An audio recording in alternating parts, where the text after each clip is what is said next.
Storm Show. All right, Storm Chasers, I have a very special guest with me today. Y'all remember him, Amari J, singer, songwriter, producer, man, the man that y'all say sound like Ray J. I can't even he do. Amari J, welcome back to the show. What's good, Storm, man? Shout out to you, man. Shout out to your platform. Shout out to all your followers, man. I see you going up too, my brother. So it's all love, man. You know, we're going to go up together, man, like we're supposed to do. I appreciate that. Hold on, let me see one thing. Let me just zoom in and see how that look. I'm cool with that, actually. Okay. Yeah. I'm cool with that. All right, so, I was going through it because, Remy, my boyfriend, had tried to flag me a while back. I had told you, right? You told me about that. I'm like, what? Yeah. Homie tried to flag me, sitting there with his grandma curtains and shit. So, anyway, shout out to Remy Ma. Yeah, shout out to her. Let's get right on into it, brother. Okay. Since you've last been on the show, Diddy then got locked up. Cassie sued him, bro. What is your take on this whole Diddy trial that's coming up, the accusations? What's your take on everything? Honestly, my take, I've never been a fan of Diddy from day one, only for the simple fact he been stealing from so many artists, their masters, their royalties, their publishing for years, and giving them pennies. Artists like Mary J. Blige, who else? Masons, people like that, right? That was signed to Diddy. Had a lot of issues. Day 26. I never had respect for dude in that regard, to be honest with you. So I was never a fan. As far as the allegations and stuff like that that's out about him, I believe it could be true. I do believe it could be true because he's already just an evil, bad person just based off of what I just told you right there. So people like that, they'll do anything. First let me ask you this. Have you ever met Diddy? I never met Diddy and never wanted to. Never wanted to. You know what? The reason why that's crazy you say that is most people, they still wanted to be around this man, even with all the accusations. Like, I had an opportunity to meet him too. I was told, y'all don't believe me. I still got the text that they literally said, like, we can get you in the room with Puff in 48 hours. And I didn't like how that sounded. Right. Yeah. No, not at all. Not at all. Yeah. What was finna happen in this room? Right. That's the question. Exactly. I never heard too much about none of that until all this came out. But I don't not deny it. I believe it. So let me ask you this, because even going through and watching the Diddy documentary and hearing the stories of Total and Day 26, Danity Kane, when it comes to a record contract, what's the difference between a good contract and a bad contract? It's a lot of differences, but I want to say this. Sometimes you could have a good contract and still have a bad contract. And that's the crazy thing about it as well. You can make hundreds of millions of dollars and still not have what you're supposed to have. For instance, Taylor Swift, how she was, having issues with somebody that stole her catalog, she claimed, or whatever, her old manager. Scooter Braun, yep. Yeah. I'm not too familiar with the whole story, but just that, is what I'm saying exactly. Like, you can make a whole bunch of money and still people can get over on you. That's just how the industry goes. Before you get to the certain point where you have a household name like a Taylor Swift, like a Beyonce, where you can make your own shots. Until then, they're going to get over some kind of way, most likely, unless you fully independent or something. So let me ask you this. If somebody wanted to make music, become an artist, right? Right. Would you even recommend they get a deal, or would you tell them just use social media and just sell your music directly through social media?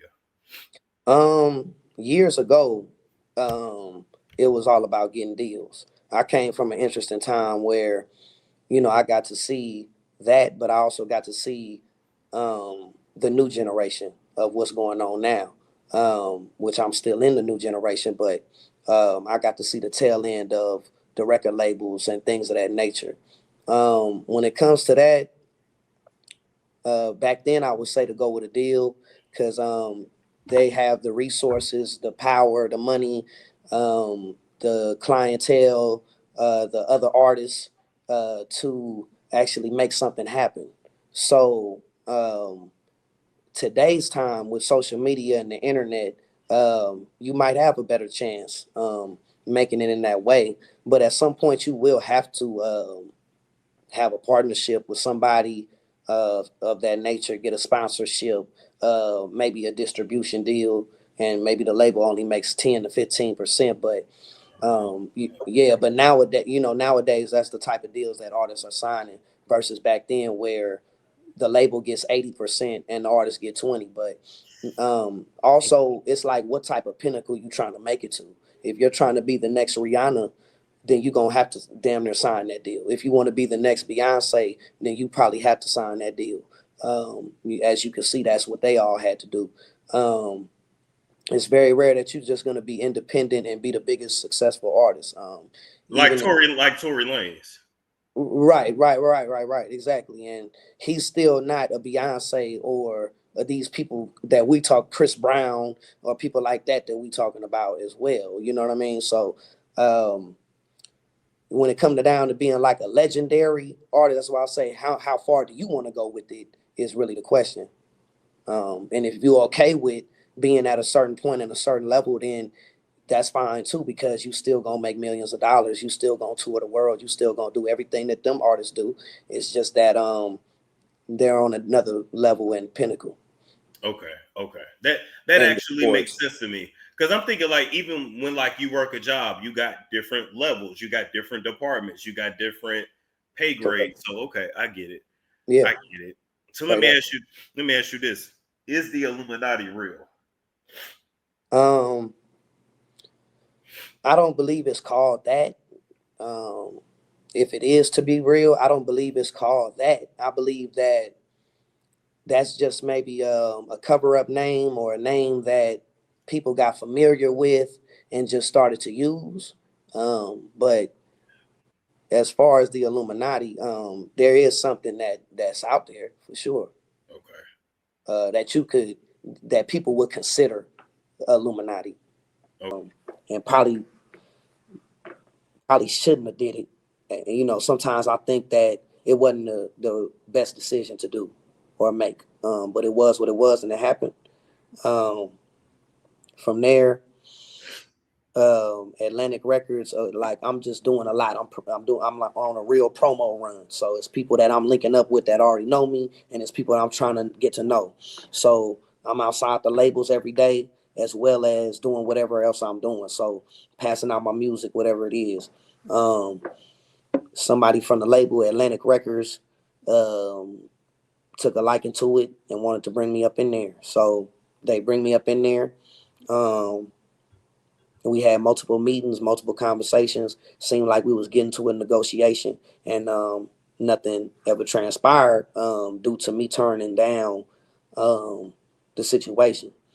And yeah, the first thing they wanted to do was see my Instagram, how many followers you got, and all that type of stuff. My thing was, what about the talent? Um, Because we and I can grow was the numbers. We can grow that. right, and I was pushing an R&B pop record at the time, and they wasn't feeling that. They wanted somebody. I'm not gonna say what they wanted, but I feel that they wanted more rap about negativity and things of that nature. And I rap like I could rap too, but I'm also into other genres. And but at that time, I was pushing like a Ayo Chris Brown record. Okay. Um, Okay. yep, and it was called She Know. And yeah, they didn't want to get behind it because I didn't want to do what they asked me to do. And it was something nefarious that I still to this day don't want to all the way go into, brother, for Okay. the people, all the way on that note. But people can probably get where I'm going. And we just talked about the Diddy situation. So that's where I'm going to leave it.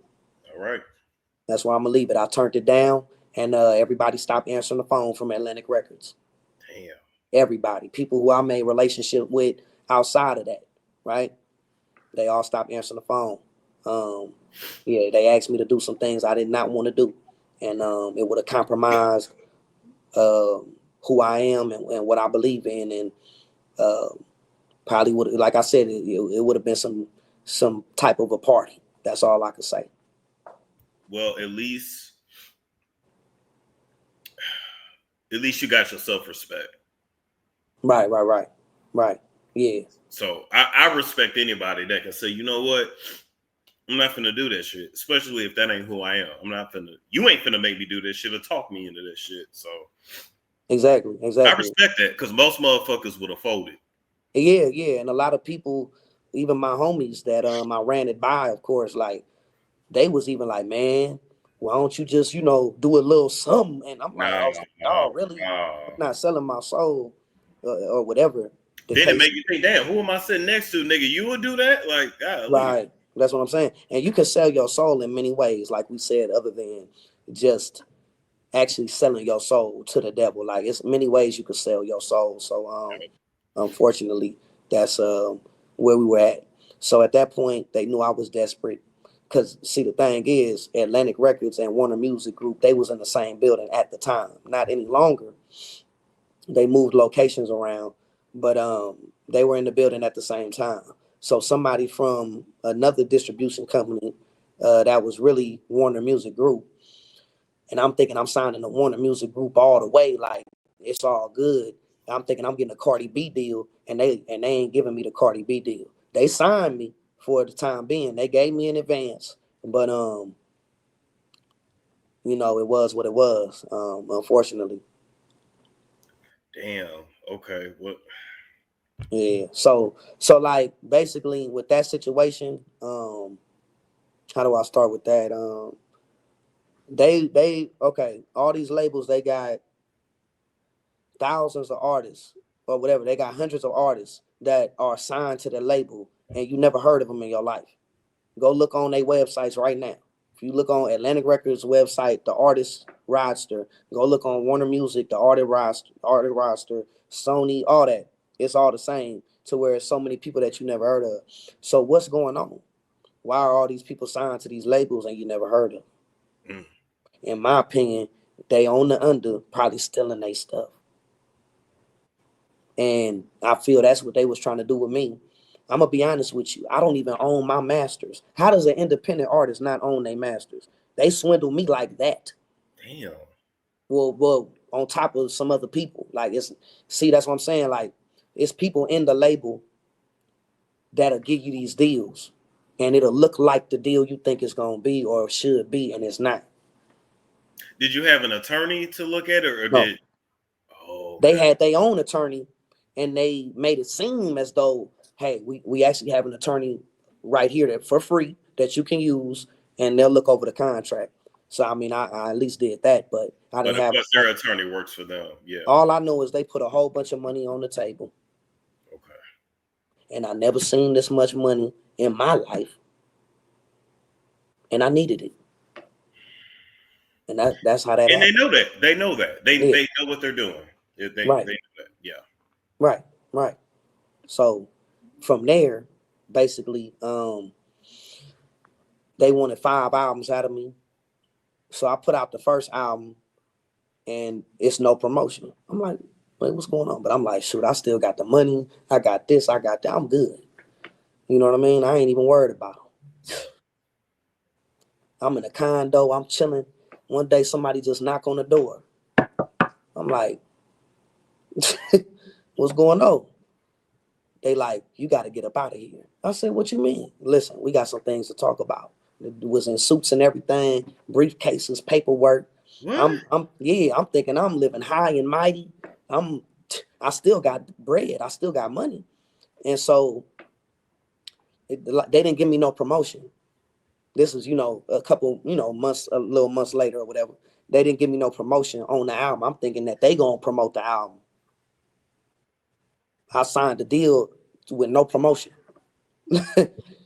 Yeah, Oh. signed the deal with no promotion. So look, the album dropped, whatever, like I said. And I didn't even get to drop the other albums with them because they literally, seen that the money wasn't going to be recuperated in no 2 to 3 months, Yeah. or whatever it was. They already knew. So they came knocking. It was a guy named Richard Harris. They called him Rich Harris.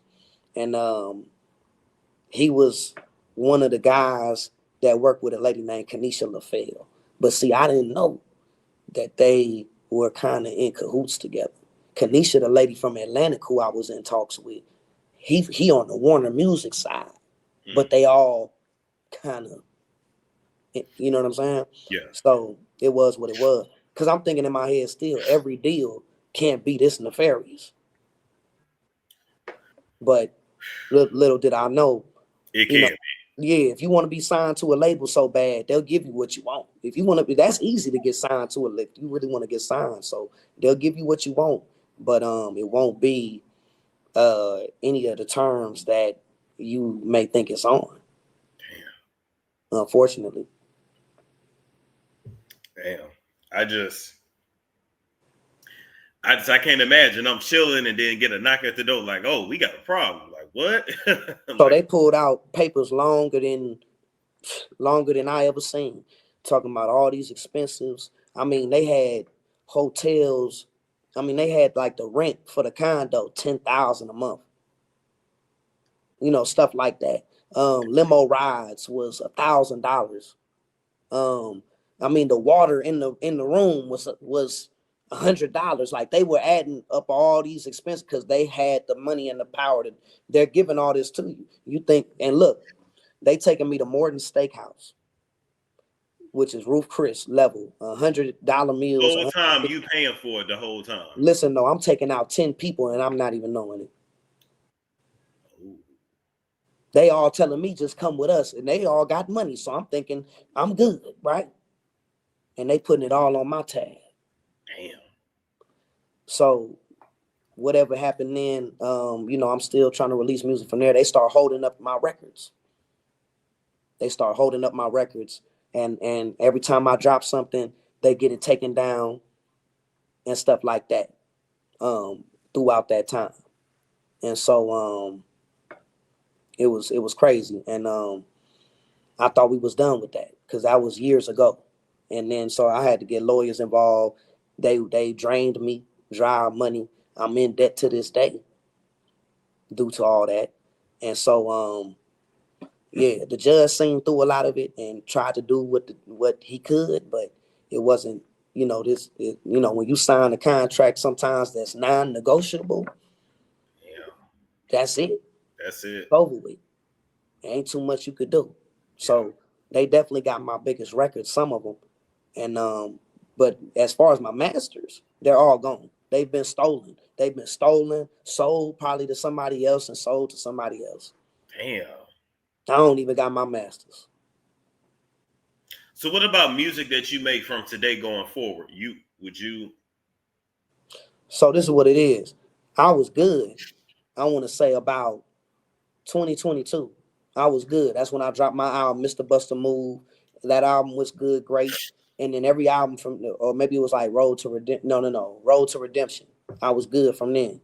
Was I good on Road to Redemption? I believe I was. They was trying to hold up that album and I finally got it up. And so everything was good. I dropped another album and another album. So I dropped probably like 4 or 5 albums after this. Now, what happened with my recent album, I'm My Only Enemy. The one I just got the awards on.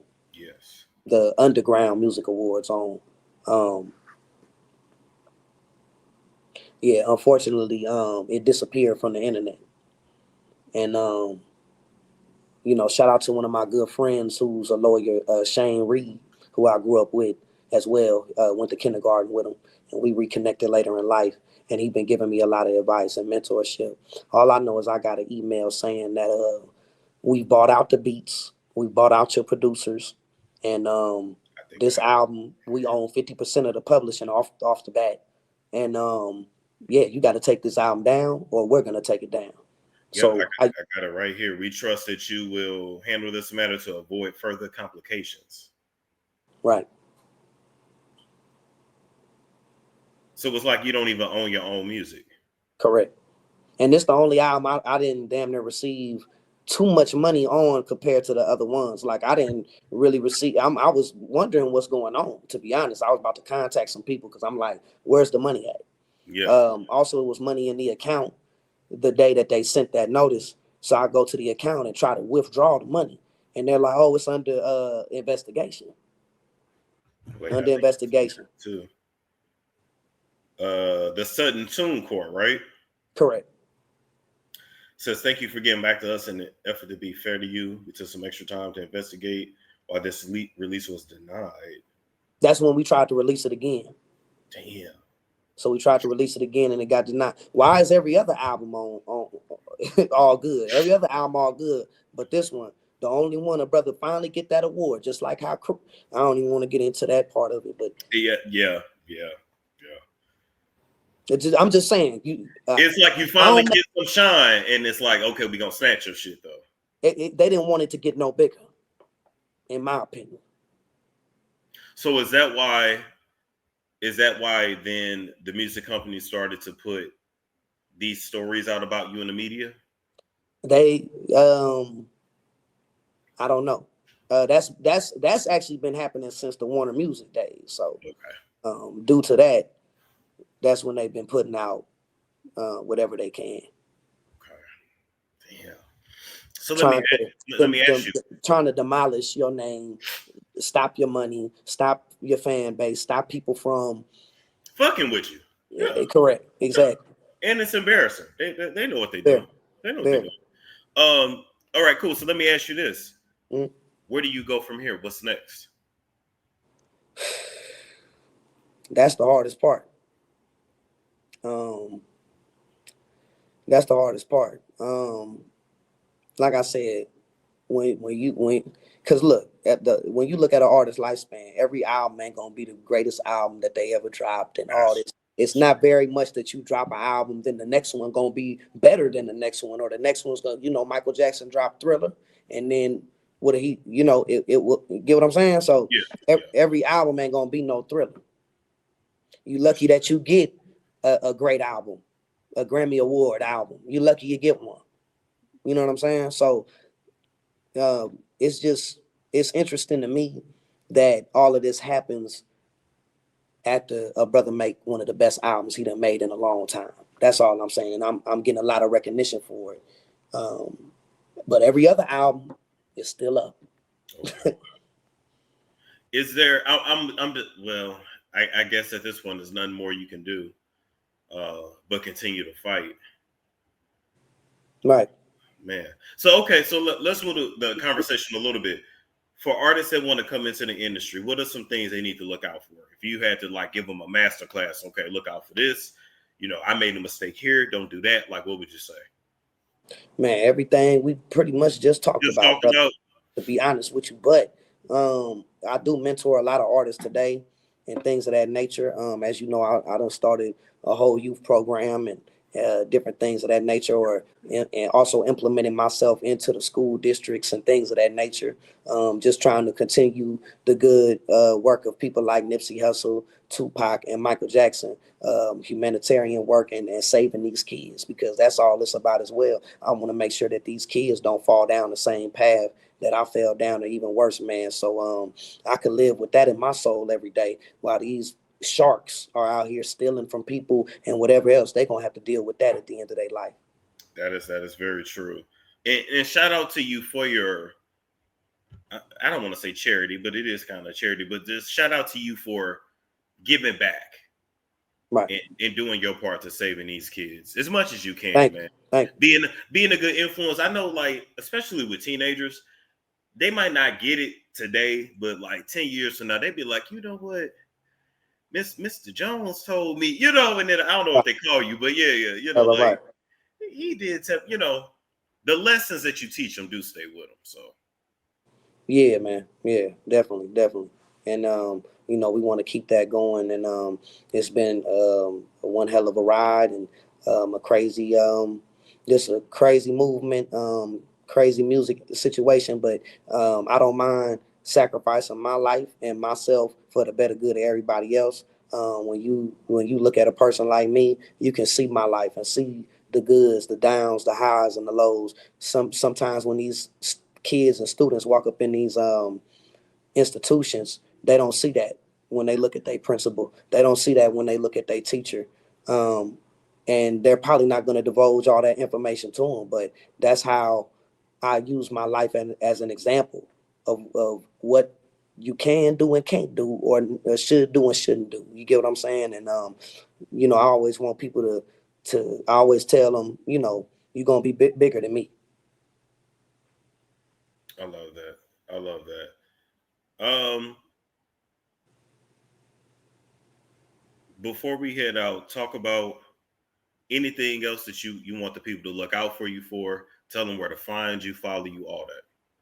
Yeah, you know, Amari J official, AMARI, the letter J official, Instagram, Amari J on everything. Go check it out, go look it up. New videos dropping. So we are dropping all the videos to the album. We just dropped one. Shout out to my brother Dio on there. Dropped the low. Then we just dropped Still 1517 with Ant. After that, we dropped it's so many coming. So just stay tuned for that.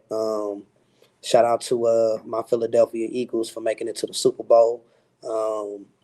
And shout out to all these kids across the world, across the nation. It's all about saving the youth and saving these kids. Shout out to you, brother, for you know, allowing people like myself to have a voice. And you know, shout out to everybody that is doing great humanitarian work. I want to give a big shout out to the LA Fire Department and the rest of the fire departments that's been coming from all over to help out with them LA fires. And it's very devastating. And I hope that California can rise again and the people will be all right and, you know, be able to bounce back from these hard times. And anybody that's dealing with a natural disaster or whatever the case is, a man-made disaster, whatever you want to call it, just anybody that's suffering. And I want to just lead this interview with no kids in this world should have to suffer. I agree. And I try to tell people it wasn't just people in Malibu that lost their homes. Like, you got Altadena, Pasadena, you got so many people who their whole lives were just changed just like that. So Right. Yeah. It should be a couple new videos coming that the fans been asking for and wanting. I'm not even gonna name them because I just like to drop them. And shout out to the great artists before me who I love. It's almost down to, what is it? It's almost February 11th, the day Whitney Houston passed away. So R.I.P. to Whitney Houston. And we're going to keep it rolling. Like I said, Heartbreak Hotel, that album 2018 was a dedication to Whitney Houston, Michael Jackson. And, you know, I actually happened, to have a situation referring to that. But it's all good. It's all good. Want to say that story for another day? Yeah. We ain't even gotta. We said a lot of stuff in there. It's a storm show. Ay, it's a storm show.